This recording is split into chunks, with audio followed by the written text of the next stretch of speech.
Every time I will go, I will go, I will go. Yes, God.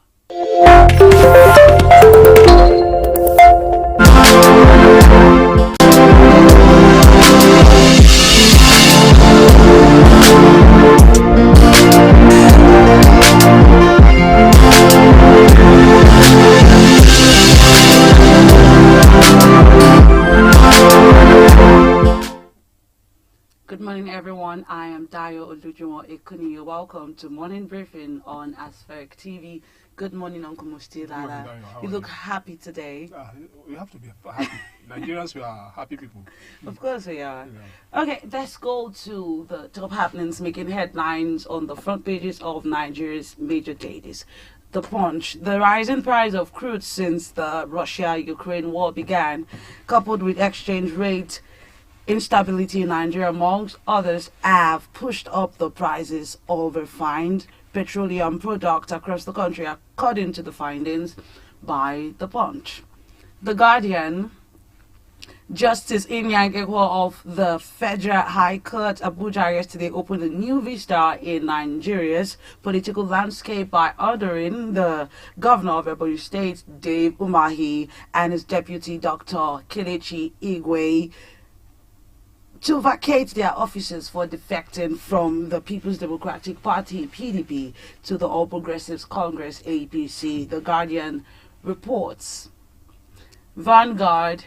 The ruling All Progressives Congress, APC, is dancing on the edge of the cliff following Monday's taking over of its affair by Niger State Governor Abubakar Bello as acting chairman of the Caretaker Extraordinary Convention Planning Committee, CECPC, Vanguard reports.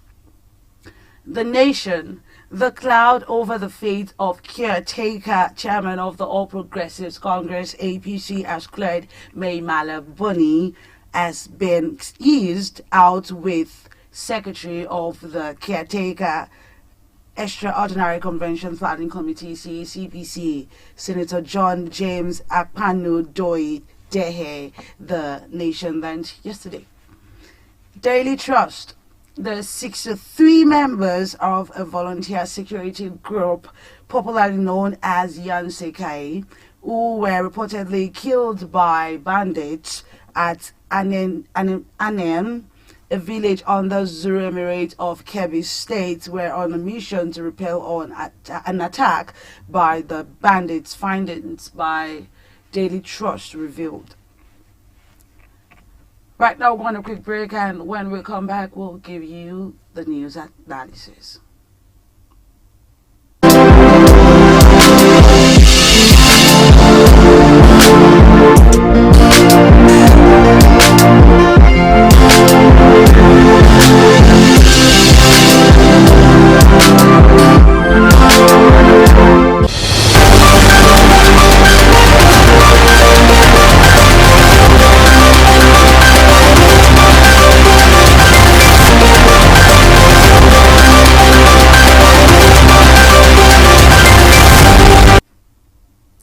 Welcome back, everybody.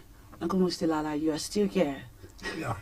Of course, as Senator Ademola Adeleke has emerged the winner of the People's Democratic Party, PDP, governorship primary for the forthcoming Osun State election. Senator Adeleke, who is the uncle of award-winning international singer Davido, emerged winner at a keenly contested primary in Osogbo yesterday. The PDP primary held at the 10,000 capacity Osogbo Stadium was also contested by Dotu Baba Gemi. The primary election held amid allegation of bias and litigations which led to the withdrawal of some governorship aspirants. The Osun governorship election is scheduled to hold on July 16, 2022. So we say congratulations. No, not yet congratulations. At least it's been given.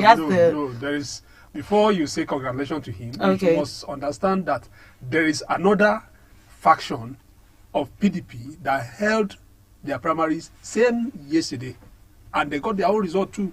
So I didn't. But he is the one that is being acclaimed as The one that should be at the forefront. He's acclaimed to be the winner because of his popularity. There is another factional congress that was primaries that was held in same state, same motion, and both of them are laying claim to the ticket. So let's just watch and see. The politicians, like I keep telling you, that politicians, they know how to do their game. They can play their game anyhow they want to play it. At the end of the day, they'll end up in the court, and court will settle. Although court settling political issues is not the best, but courts still remain the only hope of everybody. But now we should keep celebrating. Okay, a Deputy Inspector General of Police in charge of the Force Criminal Investigation Department, Joseph Agbonike, is dead. Agbonike, who hails from Onitsha, Anambra State, reportedly slumped and died in his office in Abuja in the late hours of Tuesday yesterday. Until his death, Agbonike headed the special investigation panel constituted by the Inspector General of Police, Usman Baba, to investigate the suspended head of the Police Intelligence Response Team, Abakari, over money laundering allegations. I heard about this morning. I was. May so rest in peace. Yes, may so rest in peace. I think in the last, this is the second DIG that died within a year. Towards the end of last year, one DIG died like that, and this one too has just died. So may so rest in peace. One as Nigerians or Africans, one would have said that, maybe this is spiritual. Spiritual. They will link it. Sure, that one is there. I saw someone wrote a comment on social media and was just trying to say that God is vindicating Abakari, that the DIG that investigated him and submitted a report that led to his suspension just collapsed and died. You understand? So some other persons too, they will now say, okay, all these are conspiracy theory here and there. It's expected it will come out. It's part of our nation. Yeah. It's part of our life. We are very good in believing, concocting conspiracies here and there. But the man has died. To me, if you ask me, I would say that I'll prefer to look at it from the medical angle. As every human being, we must endeavor to go for medical checkup always. You understand? At his age, there are some ailment that is expected. Before someone would collapse and died like that, it means it's either something related to heart failure or cardiac arrest. So, and sometimes you might not just be notified. It just comes. No, there will be red flag that will be showing you sign that look, your body is not normal. But as human being, we are very good in managing ourselves. You said, okay, maybe when you're sleeping at night is disrupted. You are this kind of person that you sleep all through. Suddenly you start waking up 1 p.m., 1 a.m. And that 1 a.m. you will not sleep again until 4 a.m. Tomorrow it continues, 1 week it continues. And you should know that something is wrong somewhere. So at that particular point, the next thing for you to do, go and see your physician.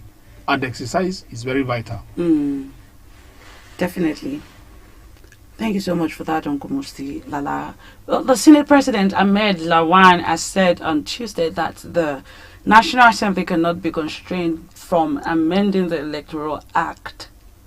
Lawan has cited this while responding to a ruling by Justice Inyang Ekwo of the Federal High Court in Abuja on Monday. Ekwo had okayed an expert application by the People's Democratic Party (PDP) barring President Muhammadu Buhari, the Attorney General of the Federation, and the Senate President from tampering with the newly amended Electoral Act 2022.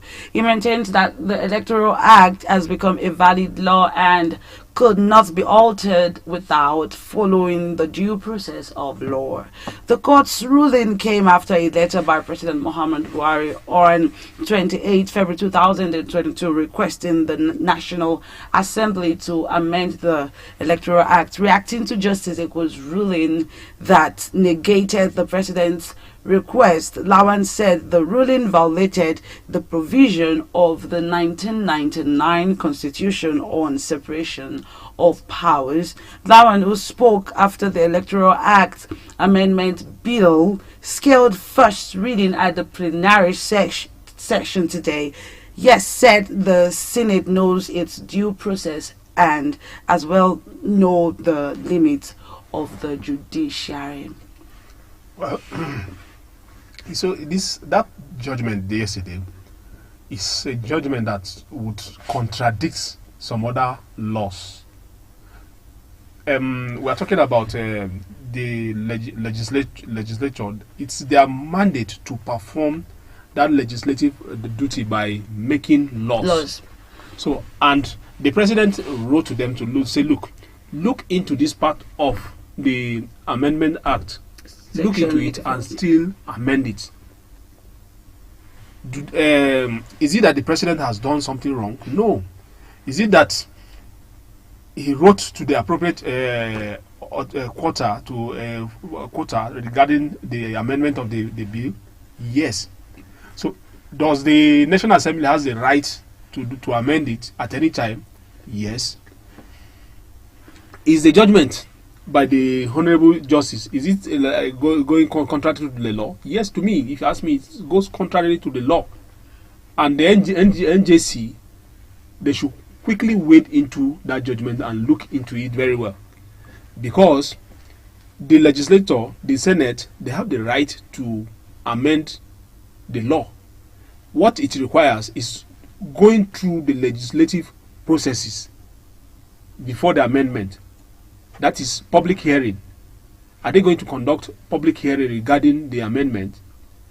Would there be opposition or rejection by some certain lawmakers when it is being put to vote? If it is put to vote and they know has the day and they receive go ahead with it, it means even at that, the parliament has its mechanism to address issues regarding to that.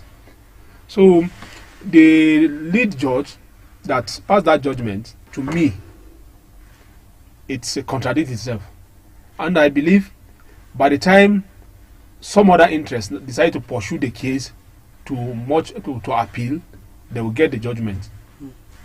But the fact there is that time is going. You know, politicians, it's a PDP. I think the case was instituted by PDP. Politicians, they know what they are doing.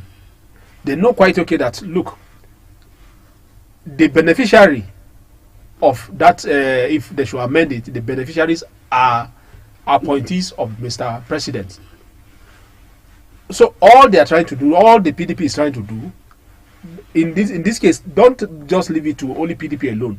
It may happen that some people within the ruling party too, they will instigate or incite some persons within PDP to say, okay, take the legal action against this thing because they know it benefits them. Take, for instance, if the VP has interest to contest with this current amendment act, he cannot unless he resign. That is what it means. And that is why President Muhammadu Buhari decided to say, okay, write to them to say, look, amend this thing. So you will discover that if it's not amended, it will still lead to problem. Because as every individual, you have the right to vie and contest for whatever elected position that you. It's not because you are holding any political appointment. The ground to all our laws, all the other laws, drive their power from the Constitution. All other laws that we have, all of them drive their power from the Constitution. The governor of Ebonyi State, Dave Umahi, has rejected the ruling of an Abuja High Court, which sacked him from office. Speaking to newsmen in Abaliki, Ebonyi State, Umahi said that the ruling should not be recognized by his followers. He tagged the ruling by Justice Inyangekwo of Abuja Federal High Court as jungle justice that was purchased. And still on this same matter, the Independent National Electoral Commission, INEC, says it is yet to receive the certified true copy of the Federal High Court order that sacked Governor Dave Umahi of Ebonyi State and his deputy, Chief Kelechi Igwe. The INEC National Commission and Chairman Information and Voter Education Committee, Festus Okoye, made this known yesterday while speaking with newsmen in Abuja. He added that the electoral umpire will take a decision on what should be the next line of action once the necessary documents are received. And still on the same matter again, the People's Democratic Party, PDP, has also named Iduma Igariwe and Fred Udogbo as its nominees for governor and deputy governor of Ebonyi State, respectively. They are so fast, really, in their action. Things are not really straight in this matter. Yeah, I don't know whether you are close to politicians. When you are close to politicians, you know how desperate they are. You see, to me, the governor sounds as if he's novice when it comes to law. I'm sorry to say that. Okay, I think he's an engineer. He's telling his supporters that, look, that judgment was bought. You understand? Judgment is judgment, whether it was bought or whatever process it comes into being. It's judgment. The judge gave an explicit order that, look, he should vacate the position as a governor of Ebonyi State. He should vacate it with immediate effect, and directed INEC to withdraw the certificate of return issued to him, and that is, they will withdraw that one from him before they will hand it over to a PDP person, because based on the judgment said it was the PDP that won, not Dave Umahi. So leaving PDP for APC was wrong. So PDP now should inherit their mandate. That's what it means. And PDP now quickly within 24, less than 12 hours, they now name the person that will take nominated over. So the fact now is that Dave Umahi will still appeal. When he appeals, the judgment could drag till 2023. That is the end of his tenure. And then don't forget that in the same judgment yesterday, he was directed that all the money that he enjoyed as allowances, salaries, he should return them back. He should repay them back.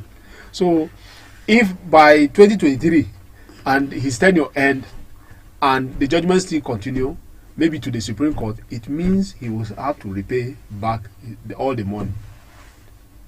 You understand? Then the judgment still says that, look, INEC should either return PDP or conduct a fresh election in the state. INEC has not seen any. INEC, the process of the legal process is this. The judge has already given his own verdict yesterday. It's now left for the clerk, the registrar of the court, to now write officially to all the parties involved. All the parties involved will get the copy of the judgment. So if they make requests, they will get it.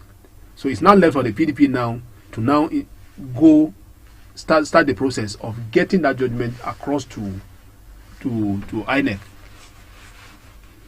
Well, to forestall conflict in the future, to divide from happening, to prevent it from happening, the federal government said it is necessary to now begin the demarcation of the boundaries between the Federal Capital Territory and 4 neighboring states. Well, according to reports, the government disclosed its intention yesterday in a statement by the Director General, National Boundary Commission, NBC, Mr. Adamu Adaji. Adaji, while addressing a press conference in Abuja yesterday, noted that the intended demarcation is not aimed at creating barriers or made to cause division of families and properties. It is just for administrative convenience, he said. Well, we understand that the FCT is bordered by Niger State, Kaduna, Nasarawa, and Kogi State, and there are uncertainties about their boundary. Speaking on the government's progress on the commencement of the demarcation, Adaji said the internal boundary committee of the commission chaired by the Minister of Works and Housing, Mr. Babatunde Fashola, had met with the concerned states and okayed the process to begin. I used to have this fear about anything regarding Boundaries. Boundary, understand? You discover that some people or some group of people that they cut across two states. A government should not initiate that process of creating demarcation between because these are brothers, whether they like it or not. Whether this state of a thing is more of artificial. We are talking about natural people that are domiciled in a particular place. Boundary adjustment will now come and create a kind of artificial demarcation between them. It will start from there. Along the line, when they keep on progressing, you now discover that it will become a problem, and that is how boundary conflict start from. Take for instance, we are talking about Bagi, who are the original indigenous of Abuja before the FCT. They are extended to these 4 states. Part of them are in Niger State. They are comfortable. You hardly know the difference between Niger and the FCT. Likewise, you go to Nasarawa State, you see them. They are extended to Nasarawa State. The same thing to Kogi State. So now, when they create that I know what the part that the federal government is trying to do there. They are trying to say, okay, this is the distinct part that is FCT. You people residing in this part, you are in FCT. The other people that are residing here, you belong to other states. That is a process of making a segregation between people that are originally one. To me, it's the right thing to do, but in reality, in practice, it will create conflict in the future. And that's what they are trying to prevent, and they are trying to prevent conflict, but initiating conflict. So certain things, you should just leave it like that. Administratively, you are already known. It's known that, look, this is FCT. You already know that, look, that the other side is not FCT. But trying to make it pronounced, you are trying to make a distinction between people that are originally one. I don't know whether you are getting what I'm talking about. Yes. So you are laying a foundation for a serious problem. It may not happen now, but it will still happen in the future. Thank you so much, Uncle Mustilada, for that. Thank you, everyone, for staying with us on Morning Briefing. There is one issue that we didn't discuss. I saw, is it a Daily Trust, talk about Punch. Punch now won about the increase in subsidy due to the war in Ukraine, increase in the price of crude per barrel, which it has gone all-time high now. I think about $130 something per barrel. It has a negative effect on us here. It means since we don't refine our own crude here, we are going to pay more. So he said that government will continue to. That is why you see they now said that, look, subsidy has increased to over 600 and something million daily. It means government will still come back to this aspect of removing the subsidy. And when they remove the subsidy, we, the consumers, will start paying high. Do you know the implication behind it? Your income will continue to be going down. When I'm talking about going down, I'm not talking about your physical cash that you are collecting. It's still static. You are still collecting the same amount. You are collecting 100,000, you are collecting 200,000. It's still the same amount you are collecting. But inflation, it's eating deep into it. As it's eating deep into it, it continues to shrink. In economy, we call it being burden. the income is being burdened. When it's being burdened, you are not gonna save. You are paying high price for goods. That is where we are heading to now. That war in Ukraine, it came at a very wrong time. It came at a time that Nigeria economy is already shaking. So I see a very a red signal ahead. We only pray so that God will avert it for us. Well, we hope. Because it seems you don't get it. Nigeria is selling its crude. It's selling our Bonny Light that we are our own oil here. They call it Bonny Light. Our Bonny Light is selling for, let's say, $121 per barrel. We are rejoicing that we are making money. But don't forget that as we sell, we buy, refine back. It's like we are not making any money. Rather, we are even spending more. Because we are selling crude, then we'll buy the refined one back here. So government is saying, look, we don't have money for this subsidy. Government, we are paying 160 something naira. Government is subsidizing with almost the same amount of money for Nigerians to use. So I see a very, very signal ahead. Okay. Should I wait for something else?